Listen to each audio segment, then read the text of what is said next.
Hi everybody, I'm Coach Jorge Capestany. I'm a PTR International Master Professional and a USPTA Master Professional. And today I'm here to answer the question, why T.A.U.T? T.A.U.T stands for 10 and under tennis.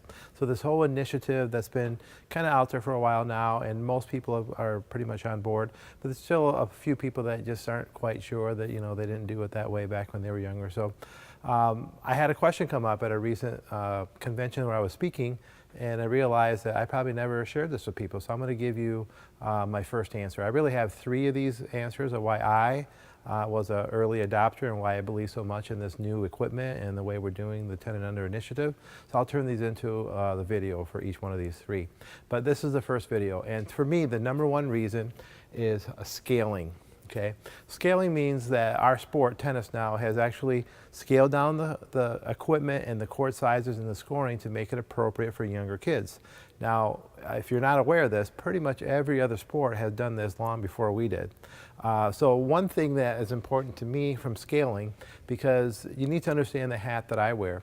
I'm a tennis coach, I manage a club, I own a tennis business. My daughter plays tennis, and I want our club to be filled with tennis players, young players especially.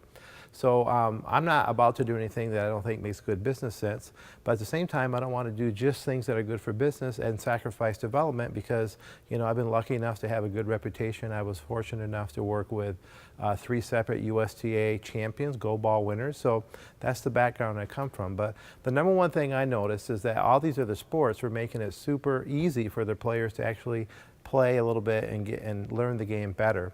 Now, tennis is not a game that you can do with a lot of fun by yourself. If you are a 6 or 7-year-old, you can go out, and if the basket's lower, you can shoot baskets and entertain yourself for a little bit. But with tennis, that was never quite an option. So I think scaling is super important. Specifically, POC, that stands for point of contact. That was one of my first concerns that I noticed with younger players, 8 and under particularly, playing with a yellow ball. The point of contact that they were hitting was almost always above their head. That was the typical thing, and that developed some funky grips that maybe they didn't want to have in the long term.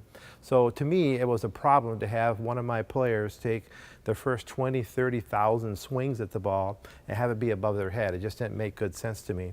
I heard an argument once against that said, well, Little League, they do different things, but if you are a coach that thinks that that's okay to have your first 20,000 swings be above your head, let me ask you this. If I was a T-ball coach, just T-ball, little baseball kids, and they put it on a tee, so I'm going to get down here on my knees. If I go low, and if I'm 8 years old now, for example, and that point of contact is up here, and I said to a T-ball player, hey, I want you to swing at that pitch, even though it's above your head, because later in life, that's where the strike zone's going to be. People would freak out. I'd be run out of town as a T-ball coach, okay? So the same thing with tennis. If I don't have to have the ball be up there, I'm not going to choose that for my players.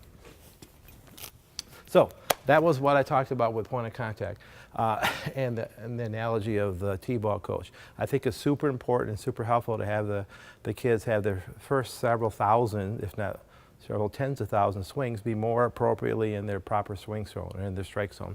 And then the last thing is just old school. So I've talked to a lot of coaches. My own experience is about 9 out of 10 coaches that I run into across the world are pretty much believing in the system, the scaled equipment, the different scoring, the different size rackets and balls.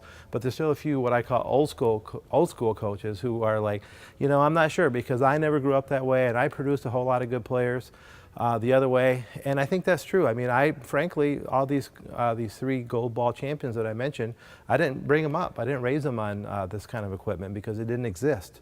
But it doesn't mean that I don't think it can help for the future. So that's reason number one of why I, Jorge Capestany, think it's such a good idea and why I was an early adopter to 10 and under tennis. And number one is mostly due with scaling.